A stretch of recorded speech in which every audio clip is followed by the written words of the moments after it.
এটা কোনো রান্না হয়েছে? যা করেছি তাই খাও, নাহলে খেতে হবে না। তুমি কাজ করো, বাড়িতে এসে একটু হেল্প তো করতে পারো। বলতে তো পারো আজকের রান্নাটা আমি করে দিচ্ছি। কই, সেটা তো একবারও বলো না।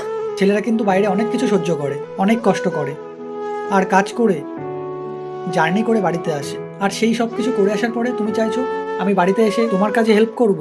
আমি সপ্তাহে একদিন ছুটি পাই, সেই ছুটির দিনটাও আমি নিজেকে সময় না দিয়ে, তোমাকে নিয়ে একটু ঘুরতে না বেরিয়ে, বন্ধুদের সঙ্গে একটু দেখা না করে তোমার বাড়ির কাজগুলো করে দেব?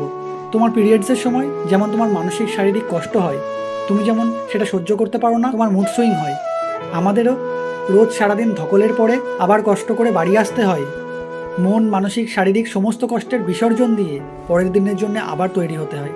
আমি তোমার কাজকে ছোট করছি না, কম হোক বেশি হোক তুমিও বাড়িতে কাজ করো, কিন্তু তুমি আমারটা বুঝতে চাও না। আমার মানসিক শান্তি তুমি, তোমার ভালো থাকা, এই বাড়ির লোকের ভালো থাকা, বাট তুমি সেটাই বুঝতে চাও না।